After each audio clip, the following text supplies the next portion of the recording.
Global super লিগে সৌম্য ছিলেন দারুণ ফর্মে। তার গ্লোরিয়াস ব্যাটিং দিয়ে মাতিয়েও রেখেছিলেন টাইগার দর্শকদের। ম্যান অব দ্য ম্যাচের সাথে হয়েছেন প্লেয়ার অব দ্য টুর্নামেন্ট। 5 ম্যাচে 47 এভারেজে করেছিলেন 188 রান। দুর্দান্ত ফর্মে থাকা সৌম্যকে বিপিএলে দেখতে মুখিয়েছিল তার ভক্তরা।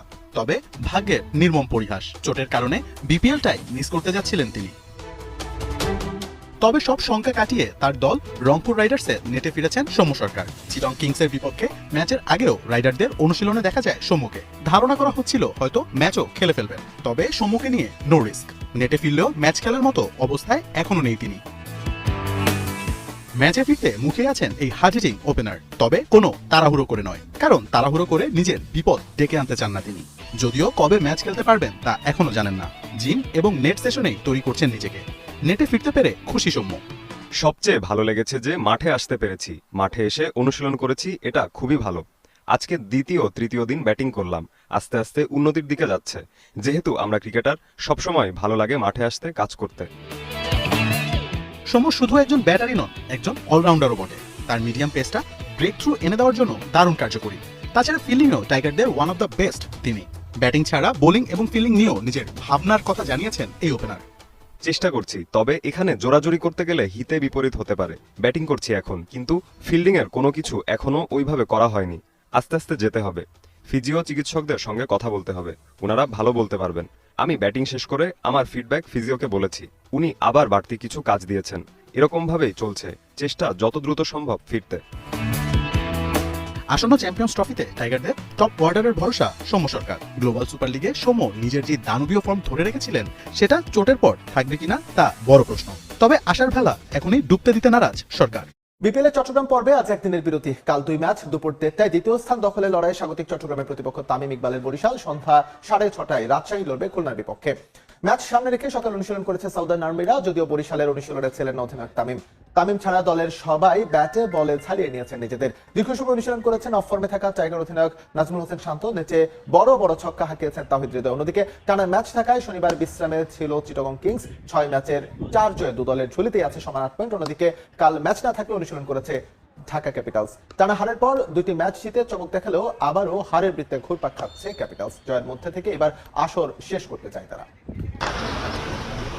Chris Gayle, de Villiers, David Warner, Steven Smith গেল আসর পর্যন্ত ধারাবাহিকভাবে বাংলাদেশ প্রিমিয়ার লিগ খেলেছিলেন আন্দ্রে রাসেল, সুনীল নারিনরাও। তবে সময়ের পরিক্রমায় উল্টো পথে বিপিএল। সমালোচনার সঙ্গে ফ্র্যাঞ্চাইজি টুর্নামেন্ট হারাচ্ছে জৌলুশো, Shaheen Afridi, Hales, Jason Roy. অল্প কজন বড় তারকাই খেলেছেন এবারের বিপিএলে। কিছু ফ্র্যাঞ্চাইজি অপরিচিত বিদেশি দলে ভিড়িয়ে দিয়েছে প্রশ্নের জন্ম। অনেকে বিপিএলকে বিদেশিদের পুনর্বাসন কেন্দ্র হিসেবে বলতে দ্বিধাবোধ করছে না। এবারের বিপিএলে চলছে রানের মহা উৎসব। বিদেশিদের মতো লোকালরাও উইলোতে পাচ্ছেন বড় স্কোরের দেখা। বোর্ড কর্তারা সবাই করছেন এমন বিপিএল এর প্রশংসা, তবে বিসিবি কোচ বলছেন ভিন্ন কথা। চ্যালেঞ্জ তৈরি করার মতো বলার কম, এক একটা টিমে বোলিং বৈচিত্র্যও কম। ব্যাটসম্যানদের জন্য খুব ইজি হয়ে যাচ্ছে খেলাটা, পারফর্ম করাটা। চ্যালেঞ্জটা খুব কম তৈরি হচ্ছে। নতুন বলে আপনি যখন মুজিবরে হ্যান্ডেল করবেন এবং ওরে যদি আপনি ডমিনেট করতে পারেন, তাহলে আপনার কিন্তু অনেক কনফিডেন্স বাড়বে। এতদিনেও আমরা আসলে ওই প্লেয়ারদের আসলে কনফিডেন্সের জায়গাটা তৈরি করে দিতে পারি নাই, বা এরকম কোনো কিছুই আমরা আসলে শো করতে পারি নাই যে আসলে ওরা দুবাই না খেলে আমাদের এখানে খেলবে। গেল আসরে বিপিএল এ দর্শক উন্মাদনা ছিল এবারের চেয়েও বেশি, বিশেষ করে ফরচুন বরিশাল ও রংপুর রাইডার্স ম্যাচে, যার কারণ সাকিব আল হাসান ও তামিম ইকবাল। চ্যাম্পিয়ন্স ট্রফিতেও সাকিবকে মিস করবেন সোহেল ইসলাম। সাকিব যখন একটা টুর্নামেন্ট খেলে, ওই টুর্নামেন্টের ভ্যালু কিন্তু বেড়ে যায়। নো ডাউট সাকিব বাংলাদেশের মানে সবচেয়ে ভালো প্লেয়ার এখনো পর্যন্ত, তো এটা তো ইফেক্ট থাকবেই। স্পিনারদের নিয়ে বেশি কাজ করেন সোহেল ইসলাম। আপনি যদি একজন ক্রিকেটার হন এবং আম্পায়ারের কোনো সিদ্ধান্ত যদি আপনার কাছে পছন্দ না হয়, তাহলে রিভিউ চাওয়ার আগে আপনি 5 বার ভাবতে বাধ্য যদি ওই পাশে আম্পায়ারটার নাম থাকে শরফুদ্দৌলা ইবনে শহীদ সৈকত। শরফুদ্দৌলা ইবনে শহীদ সৈকত ম্যাচ প্রতি বিপিএল এ পাচ্ছেন প্রায় $2,000, যেটা বাংলাদেশি টাকায় প্রায় 2,40,000 টাকারও বেশি। বাংলাদেশের প্রথম এবং একমাত্র আম্পায়ার হিসেবে ম্যাচ প্রতি $2,000 পাচ্ছেন সৈকত, যেটা আইসিসির এলিট প্যানেলভুক্ত আম্পায়ারদের জন্য নির্ধারিত রয়েছে বিপিএল এর মঞ্চে। যারা বাংলাদেশে অন্যান্য আম্পায়ার আছেন আইসিসি প্যানেলভুক্ত, তারা পাচ্ছেন ম্যাচ প্রতি $50,000 টাকা করে, যেটা গেল আসরের তুলনায় বাড়ানো হয়েছে। আগে সেটা $35,000 টাকার মতো ছিল। বিদেশি আম্পায়ার যারা আছেন, যারা এই মুহূর্তে আম্পায়ারিং করছেন বিপিএল এর মঞ্চে, তারা পাচ্ছেন ম্যাচ প্রতি $600 করে, যেটা বাংলাদেশি টাকায় প্রায় $73,000 টাকা সমমূল্য বা তার চাইতেও বেশি। শরফুদ্দৌলা ইবনে শহীদ সৈকত এই মুহূর্তে আইসিসির এলিট প্যানেলভুক্ত আম্পায়ার। বাংলাদেশের একটা অত্যন্ত বড় গর্বের জায়গা যে বিশ্ব মঞ্চে খুব ক্রিটিক্যাল ডিসিশনগুলো খুব সাকসেসফুলি তিনি হ্যান্ডেল করছেন। আমরা যদি একটু 2024 সালে আইসিসির এলিট প্যানেলভুক্ত আম্পায়ারদের পরিসংখ্যানটা দেখি যে ভুল করার রেশিও কার বেশি ছিল কার কম ছিল, সেই জায়গাটাতে সৈকত এই মুহূর্তে অবস্থান করছেন 8 নম্বরে। 1 নম্বরে অবস্থান করছেন সেই জায়গাটায় মাইজাস ইরাসমাস। তার ক্ষেত্রে আমরা যেটা দেখছি যে 14.3% ভুল করেছেন মাত্র। তারপরে রিচার্ড ইলিংওয়ার্থ, এরপর রড টাকার, এরপর ক্রিস গাফানি, এরপর রিচার্ড কেটেলব্রো, দেন আহসান রাজা, 20.8% ভুল নিয়ে, তারপরে রয়েছেন মাইকেল গফ 21.7% ভুল, শরফুদ্দুল্লাহ ইবনে শহীদ সৈকত মাত্র 22% ভুল নিয়ে তারপরে রয়েছেন। শরফুদ্দুল্লাহর পেছনে কিন্তু Nitin Menon, Kumar Dharmasena, Paul Reiffel, Adrian Holdstock, Joel উইলসনের মতো অভিজ্ঞ আম্পায়াররা রয়েছেন এবং সম্প্রতি খুব অতি সম্প্রতি শরফুদ্দুল্লাহ এলিট প্যানেলে প্রবেশ করেছেন, কিন্তু এরই মধ্যে তার যে ক্ষুরধার পারফরমেন্স সেটা কিন্তু বিশ্বব্যাপী নজরে এসেছে এবং খুব ভালো মতো হ্যান্ডেল করছেন। 2024 সালে টেস্ট ম্যাচ ক্রিকেটে 36টা ডিসিশন শরফুদ্দুল্লাহর এগেইনস্টে চ্যালেঞ্জ করেছিলেন প্লেয়াররা, যার মধ্যে মাত্র 9 বার তারা সাকসেসফুল হতে পেরেছেন। বাকি 27 বার শরফুদ্দুল্লাহ ইবনে শহীদ সৈকত তিনি সাকসেসফুল হয়েছেন টেস্ট ম্যাচ ক্রিকেটে। ইয়াশাসদি জয়সওয়ালের ডিসিশনটা যেটা থার্ড আম্পায়ার হিসেবে তিনি নিয়েছিলেন, নিজের ইনস্টিংটাকে ব্যবহার করেছিলেন, আলট্রা এজ সিদ্ধান্ত দেওয়ার পরও সেই সিদ্ধান্তকে সৈকত ওভারট্রাম্প করেছেন। তার এই স্মার্টনেস পুরো বিশ্বব্যাপী সমাদৃত হচ্ছে। সামগ্রিকভাবে বিশ্ব ক্রিকেটে বাংলাদেশের এই মুহূর্তে অন্যতম বড় ব্র্যান্ডের নাম এলিট প্যানেলের আম্পায়ার শরফুদ্দুল্লাহ ইবনে শহীদ সৈকত। সাব্বির রহমানের প্রশংসা করতে চাই। সাব্বির রহমানের প্রশংসা এই কারণে করতে চাই কারণ মাঠে হিট অফ দ্য মোমেন্ট অনেক ঘটনাই ঘটে এবং একটা পক্ষ থেকে যখন একটা অ্যাকশন আসে, অপর পক্ষ যখন সেখানে একটা রিয়াকশন দেয় তখন সেখানে একটা গ্যাঞ্জাম বাঁধে। সাব্বির রহমান সেই জায়গাটা রিয়াকশনটা দেন নাই। তামিম ইকবাল খানের সঙ্গে যে ঘটনাটা ঘটেছে সেই ঘটনাটাতে সাব্বির রহমান কোনো রিয়াকশনটা দেন নাই, এটার জন্য তিনি একটা অ্যাপ্রিসিয়েশন পাবেন। কারণ সাব্বির যদি সেই জায়গাটা রিয়াকশনটা দিতেন সেটা ক্রিকেটিং স্পিরিটের পর্যায়ে আসলে পড়তো না এবং থিসারা প্যারাডা সিচুয়েশনটাকে ভালো সামলে নিয়েছেন। এবার এন্টায়ার ঘটনাটার ব্যাপারে অনেকেই আমার কাছে জানতে চাচ্ছেন, জিজ্ঞেস করছেন। ওই পার্টিকুলার ঘটনার সময় আমি কমেন্ট্রি করছিলাম। এখন একটা ব্যাপার বলি, সেটা হচ্ছে ক্রিকেট মাঠে অনেক ঘটনাই ঘটে, moment of rush, heat of the moment, অনেক ঘটনাই ঘটে যেটা ক্রিকেট মাঠের একদম ইন্টারনাল বিষয়। 33 বছর নয় যদিও, তবে কেটে গেছে 23 ইনিংস। বাবর আজম কথা রাখেননি, এর মধ্যে কোনো টেস্ট সেঞ্চুরির দেখা পাননি।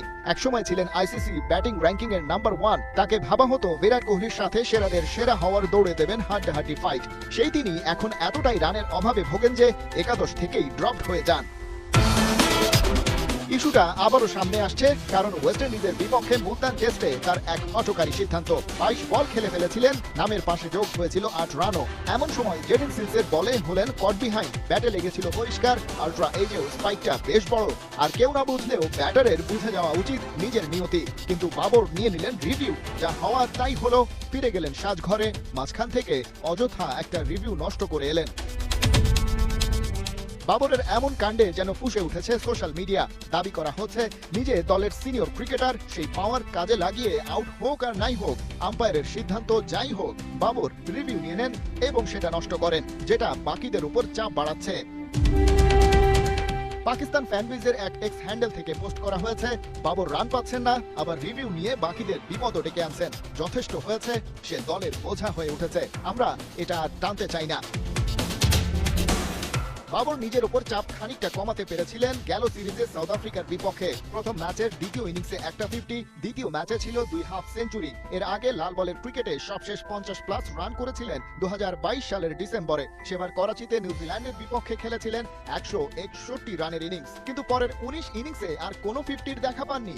এই টাইম স্প্যানে তার সর্বোচ্চ রান ছিল 79 বলে 41, 2023 সালে মেলবোর্নে অস্ট্রেলিয়ার বিপক্ষে।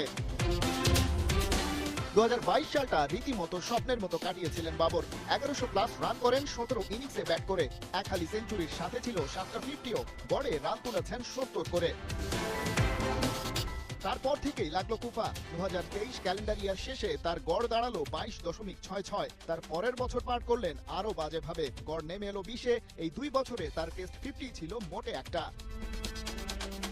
ইংল্যান্ডের বিপক্ষে প্রথম টেস্টে 30 আর 5 রান করলে পরের 2 ম্যাচে একাদশ থেকে তাকে ড্রপই করে দেয় টিম ম্যানেজমেন্ট। সেই সিরিজ আবার পাকিস্তান জিতে নিয়েছিল 2-1 ব্যবধানে। বাবরকে যদিও ফিরিয়ে আনা হয়েছে দলে, ফর্মটা খারাপ যেতে পারে, তবে ক্লাসটা তো পার্মানেন্ট, আর বাবরের ক্লাস নিয়ে তো সন্দেহই নাই। তার উপর তাই এখনো আস্থা হারায়নি ম্যান ইন গ্রিন ম্যানেজমেন্ট, যেই আস্থা বাংলাদেশের ক্লাসি ব্যাটার লিটনের উপর থেকে হারিয়ে গেছে টাইগার নির্বাচকদের।